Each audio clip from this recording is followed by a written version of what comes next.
Hi all, welcome to BIAS Academy, Science and Technology audio notes for prelims and mains, Unit 3, Part 1, Chapter 6.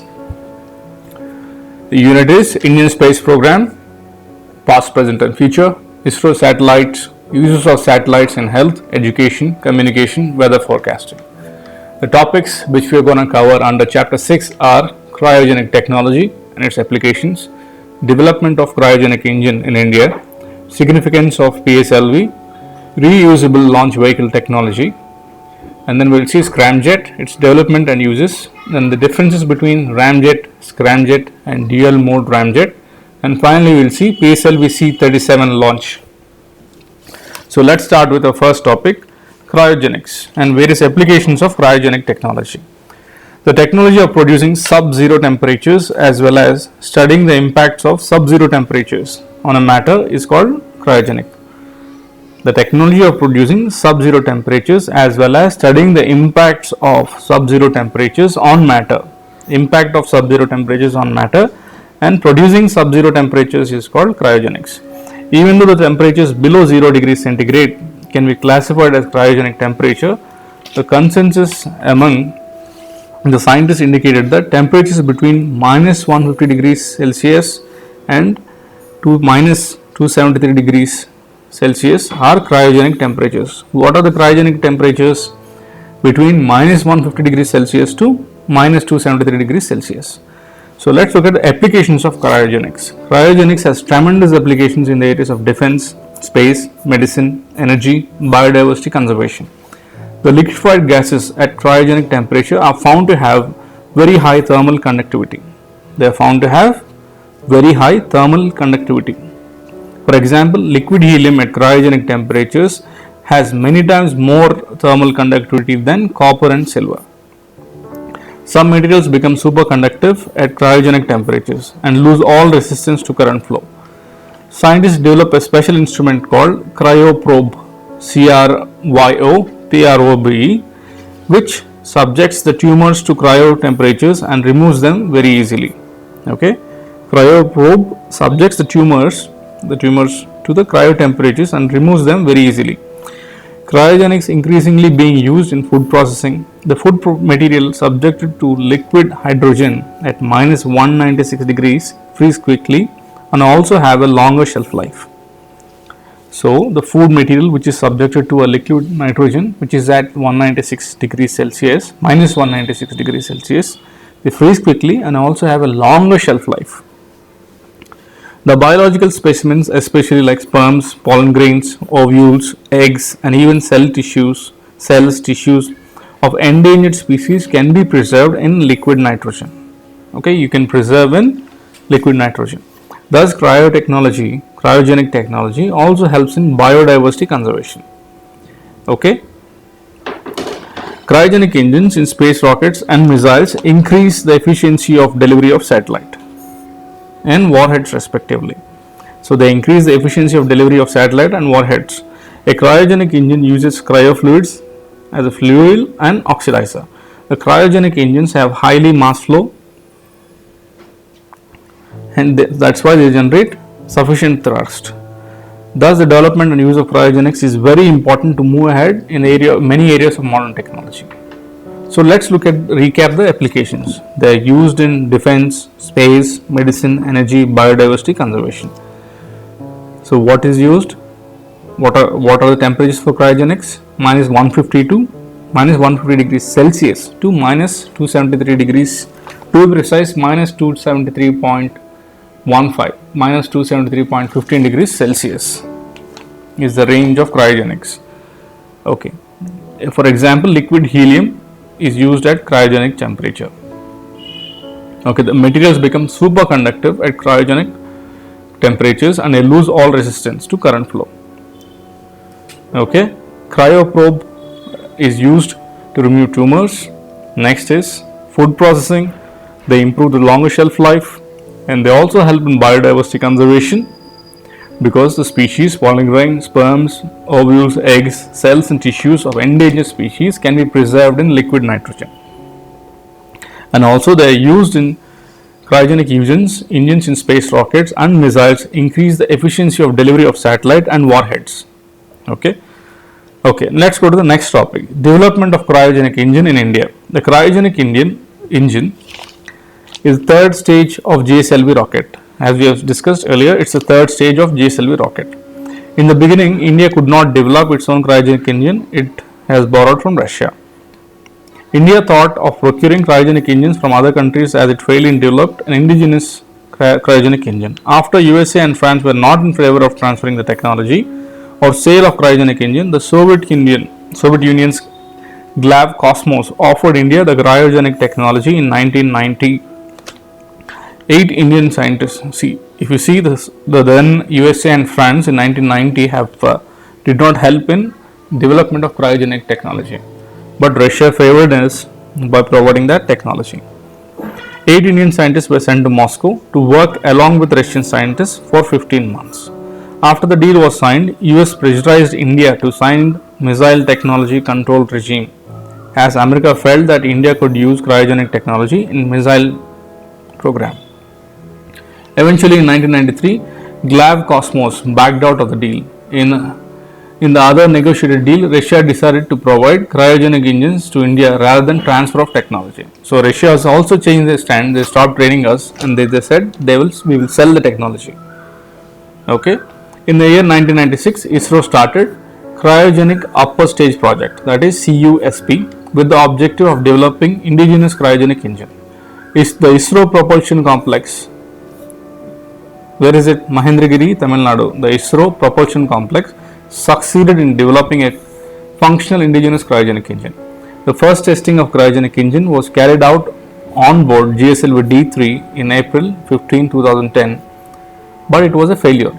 The first testing was a failure in 2010. Later, indigenous cryogenic engine was successfully tested on board GSLV D5 in 2014. Okay. The second successful testing of indigenous cryogenic engine was carried out on board GSLV D6 in 2015. So, in the year 2014 and 15, ISRO was successful in launching the cryogenic engines which are indigenously developed.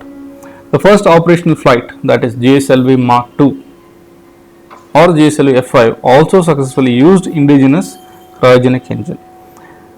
This was also tested on GSLV Mark III D1, which was launched in 2017. It was later used in GSLV F9, which launched the South Asia satellite in 2017. Finally, cryogenic engine was used in GSLV Mark III launch that launched GSAT-8 in 2018.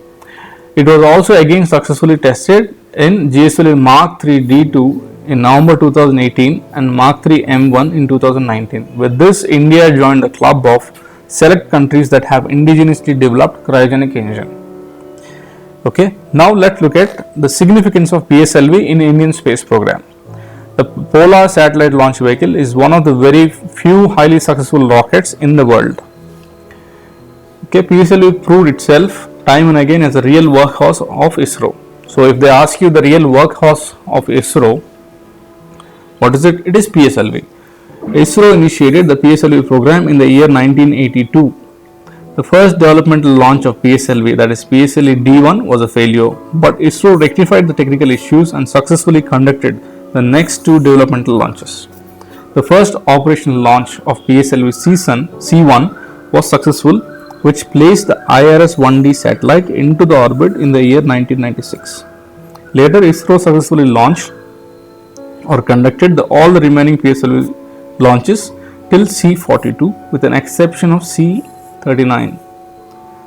So, in total, ISRO conducted 48 PSLV launches, of which only 2 were a failure. Okay, right. PSLV is highly versatile rocket. In the second operational launch, PSLV C2 itself, it carried out multiple satellite launch with 2 foreign satellites. PSLV C8 launched Italy's Agile as a major payload, whereas PSLV C10 launched Israel's Polaris or Texar as the only payload achieving 100% commercial success. PSLV C9 launched 10 satellites at the time in April 28, 2008. India became the first in the world to launch 100 or more than 100 satellites in a single rocket. Okay. The PSLV C9 has launched 10 satellites in 2008, but later India became the first in the world to launch 100 or more than 100 satellites in a single rocket. The PSLV C37 launched on February 15, 2017 could successfully deploy 104 satellites into the targeted orbits.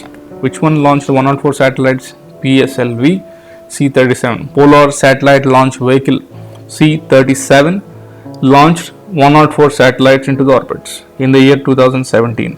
C37 in the year 2017 launched 104 satellites. Even though designed to launch the satellites into polar orbits, PSLV was also used to launch in both geostationary and geosynchronous orbits. All the 8 satellites of IRNSS launched into such orbits by PSLV. Okay. The IRNSS satellites are 3 geosynchronous and 4 geostationary. Did I say anything wrong? Yes, you are right. It is 3 geostationary and 4 geosynchronous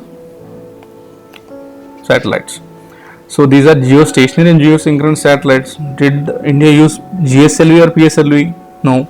We used PSLV to launch the IRNSS satellites. Total 8. In the constellation there are 7. 1A is replaced by IRNSS 11. Why? Because of the failure of the clock, atomic clock in 1A. Okay, coming back to PSLV. With PSLV, India could expand satellite launch series throughout the world. India launched a satellite of various countries across all continents, including Australia. In total, PSLV launched 352 satellites, of which 297 were foreign satellites and remaining 55 were Indian satellites. So I'll repeat this important statement. In total, why PSLV is called the workhorse of India. PSLV launched 352 satellites, of which 297 were foreign satellites, 55 were Indian satellites. To roughly remember approximately, you can remember like this. In PSLV launched 350, 300 were foreign, 50 were Indian. Okay. This indicates how PSLV is most preferred rocket for launching remote sensing satellites. Okay. Even though highly successful, PSLV's payload capability is low. The maximum weight that PSLV carried out is 1858 kg, that is around 1800 kg, that is RESAT. On one hand, there is a need to increase the payload capability of PSLV. At the same time, there is a need to develop a new variant of PSLV that can launch many smaller satellites at a time. This is very important as many remote sensing satellites today belong to the category of nano and pico satellites. So most of the remote sensing satellites are nano or pico satellites. So PSLV has to focus on this as well. Such a strategy will help India in expansion of satellite launch vehicle series. Which strategy?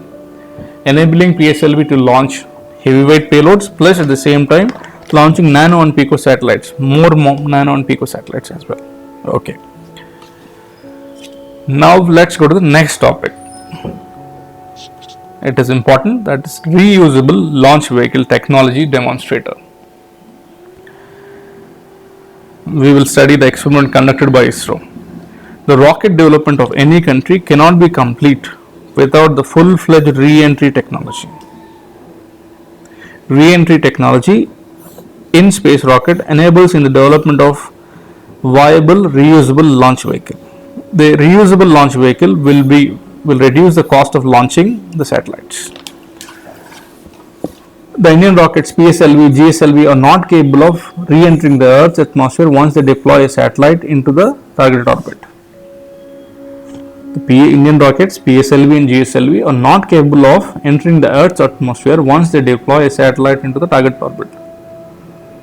Okay.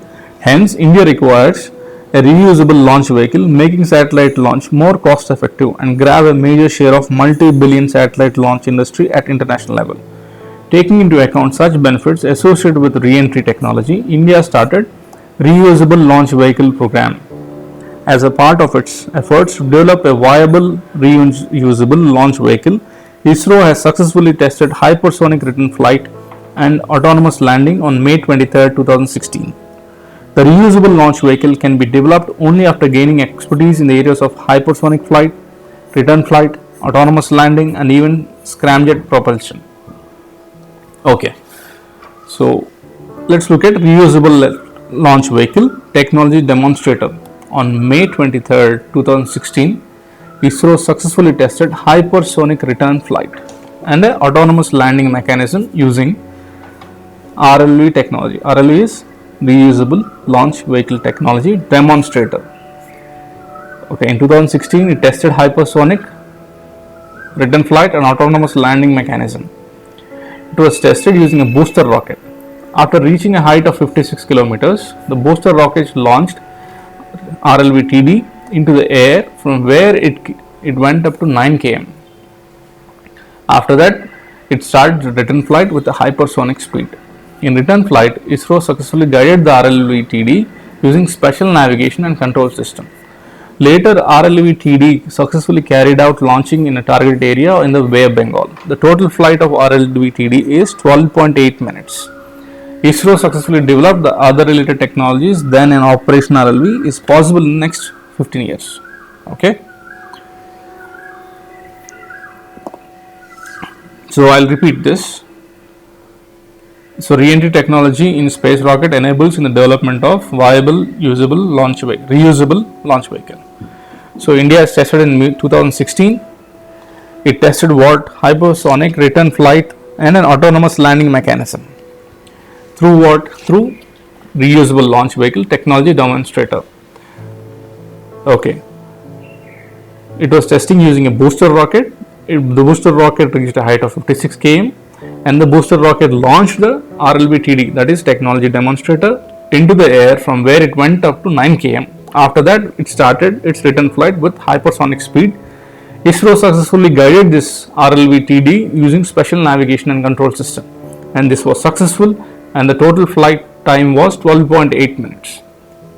So we might have a full-fledged technology within 10 to 15 years. Okay. Now let's look at scramjet. What is scramjet? We will look at the development of scramjet in India as well. The scramjet is a supersonic combustible ramjet. What is it? Supersonic combustible ramjet, which carries out combustion at a supersonic speed. It carries combustion at a supersonic speed. Scramjet is an improvement over ramjet. Okay, what is ramjet then? Ramjet is an engine, is a jet engine, in which the air is drawn in from the atmosphere for combustion and is compressed in the forward motion of the aircraft. Okay, the air is drawn from the atmosphere for combustion and is compressed by the forward motion of the aircraft. The ramjet works with air breathing technology, hence the rocket will not carry oxidizer with it. Okay. A ramjet engine can work efficiently at a speed of 3 Mach, but cannot work beyond 5 Mach, that is hypersonic speed. Hypersonic flight of rockets require thrust development at least at supersonic speeds. Hence, hypersonic flight of rocket definitely requires a scramjet engine. What is ramjet? Ramjet is a jet engine.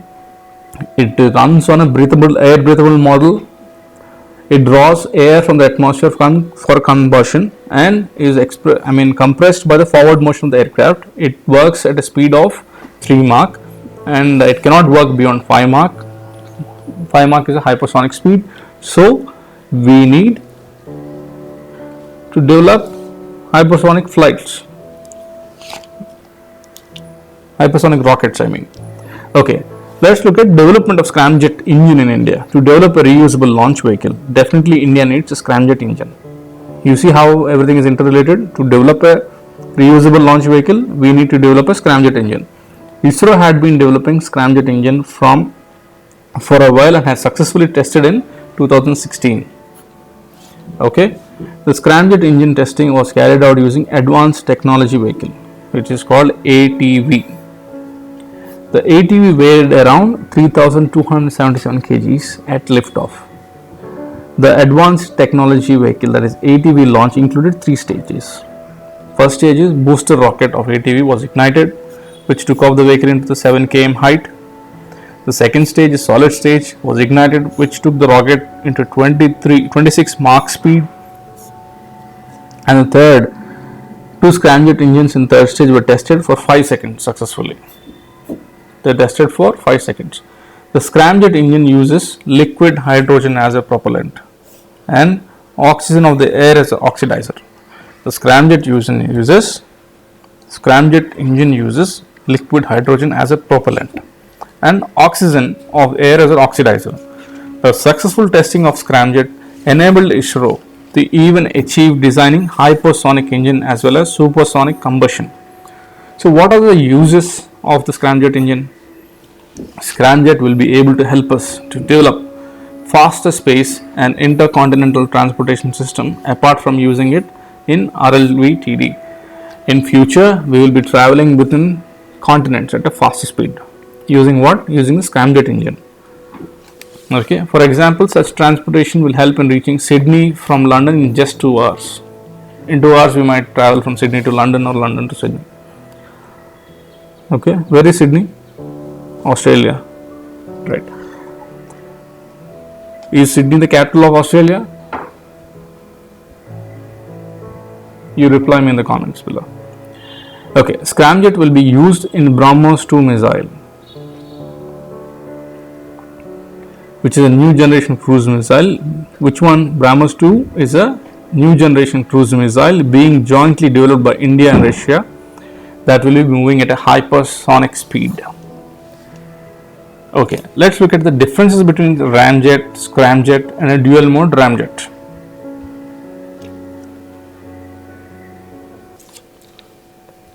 The space agencies and different departments all over the country are involved in developing ramjet, scramjet and related technologies after identifying the benefits of everything in the space rockets. There are 3 important rocket engines.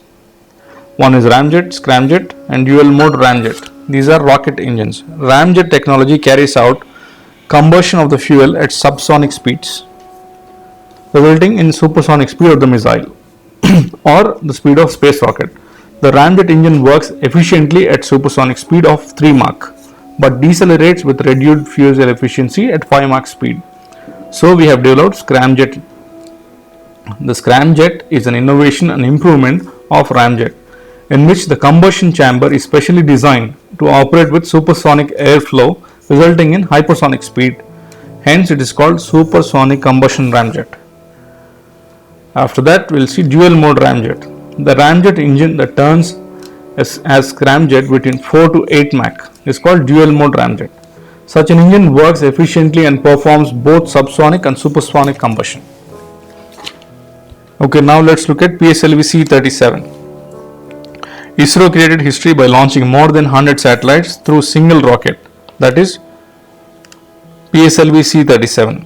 ISRO launched 104 satellites on board using PSLV C-37 in 2017 from Satish Dhawan Space Center. The PSLV C-37 launched 3 Indian satellites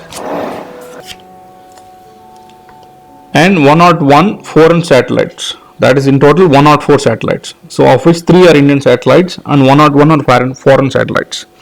17 minutes after the liftoff, PSLV C-37 launched Cartosat 2D into 410 kilometers in the Sun synchronous orbit. Later, the 2 Indian nano satellites INS-1A, INS-1B were deployed into the orbits within a gap of 10 to 11 seconds. The remaining 101 foreign satellites deployed one after the other into the respective orbits. After 28 minutes 43 seconds from the liftoff, all satellites of PSLV C-37 were deployed into the respective orbits. It took total of half an hour to deploy all 104 satellites. Let's look at the payloads of it. Payloads are Cartosat 2D, INS-1A, 1B. Cartosat 2D is the 6th satellite in the Cartosat series launched by ISRO. The weight of it is 714 kilograms. It has a mission life of 5 years. This satellite helps in expanding the cartography, applications like land use in urban and rural areas, development of transportation systems, monitoring generation of land use maps, water conservation and management, etc. The payloads of Cartosat 2D are panochromatic camera and a multispectral imager. And the next payload is INS-1A. It is a nano satellite, weighs around 8.4 kgs. It was meant for studying high energy radiation effects from the space. The next payload is INS-1B. This is a nano satellite, weighs around 10 kg roughly, that is 9.7 kg. It was meant for studying the impacts of alpha rays. These two satellites carry a total of 4 different payloads from Space Applications Center and Laboratory for Electro-Optic Systems of ISRO for conducting various experiments. PSLV C-37 carried out 101 foreign satellites. Of these, 96 were American satellites.